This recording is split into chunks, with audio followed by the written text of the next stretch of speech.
Imagine a world where your biggest struggles and your biggest challenges are met with understanding, compassion, camaraderie, maybe even a mutual love of dealing with all of the chronic BS with a very twisted sense of humor, and you're not judged. Now, imagine that you don't have to leave your bed, your comfy chair, your little fuzzy warm heat cave that you got going on, wherever your comfy spot is. You don't have to leave that to find these people. Welcome to the internet, where other people may find doom scrolling and distraction. Those of us with chronic illnesses are increasingly finding support. We're finding others to share our stories and our experiences with. And all of that has literally become a lifeline. Once you've been diagnosed with chronic illness, your social circle shrinks. God, say that 3 times fast. Social circle shrinks. And it does, drastically. So, to find a community where you're not alone, where other people can almost finish your sentences because they know exactly what you're going through, is priceless. Hi, my name is Lisa. I am an ischemic stroke survivor, Sjogren's disease patient, which comes with 22 other comorbidities at this point, and a couple more diagnoses pending. I didn't want to grow up and be a professional patient, but here we are. The reality for many of us with these chronic conditions is that our struggles are invisible. And when your struggles can't be seen, people around you tend to forget, or they just don't understand. And it's not their fault. It's not something that's on their mind 24/7 like it is for us. Our physical world is failing around us, and we're struggling to deal with the effects of that. We're exhausted from fighting a battle inside. Like, we're literally fighting our own bodies 24 hours a day, 7 days a week on the inside. That's exhausting. And then we've got limited mobility because of our exhaustion. And then on top of that, there's accessibility issues that other able-bodied people may not think about. Perfect example. You know, when you leave the grocery store and there's the down ramp and there's usually the bumps that are about that high, I'm sure it's to prevent carts from just rolling out into the parking lot. Well, when you have chronic illness or chronic conditions or a stroke survivor and you have drop foot, that's a recipe for disaster. This is not something that other people think about. They don't have to, but we do. Dealing with the physical tolls definitely brings on the emotional toll, because you get frustrated with not only your body, but with the situation. Depression kind of comes along with that. And oftentimes you're just kind of sitting there with this, what the actual hell is going on mentality, because nothing makes sense in your own body anymore.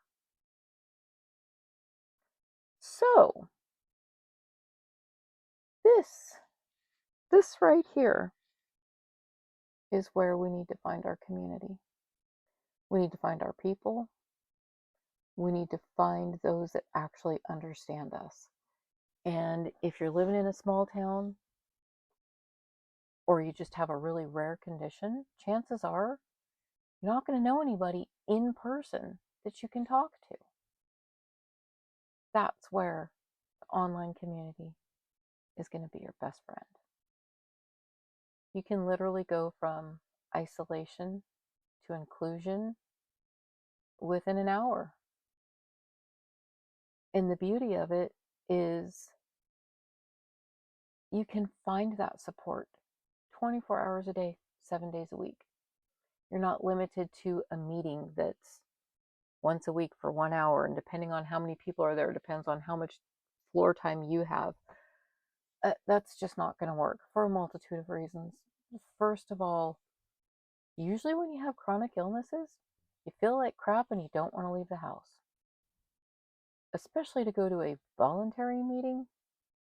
No, I'm not going to a voluntary meeting. I don't feel good enough. Second of all, I'm a total introvert. So put me in a room full of people and I clam up. I'm not going to be saying anything. So that's not going to help me. And third, if I actually do open up, what's my floor time going to be? Maybe 5 minutes once a week? That's also not going to help.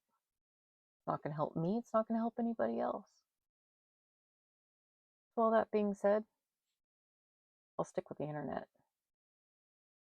But the problem with the internet, you have to be picky. Be picky. Don't just post whatever you feel like posting on any old website. You don't know who's reading it. There's online weirdos. You got to be careful about that stuff. So, finding communities where there's moderators and they have community guidelines for posting and respecting others within that community, that's going to be a safe place to start. So the communities that have the moderators and the posting guidelines, they're not going to allow the spam posting and people just overall being rude and disrespectful. We have enough on our plates.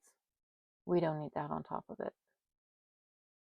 And the other nice thing about some of these online communities is that you have that element of anonymity. You don't have that sitting in a room full of people. Everybody knows who you are. Well, you can post something in your group about, a health concern and literally be walking down the street the next day, pass somebody in your same group, they'll never know it was you. Can't do that in a face-to-face, online, in-person meeting. I know it seems really strange for those of us that didn't grow up with online communities and computers and chat rooms and all this other stuff, but believe it or not, this is literally our ticket to communication. It's our ticket to being understood. It's our ticket to connection, to finding other people that are actually going to understand us and not judge us. Having that kind of social circle is extremely powerful for our mental health. When you're dealing with diagnoses that you weren't expecting or that you don't understand, or you're dealing with doctors that are gaslighting you, or the unexpected weird changes that happen in our bodies,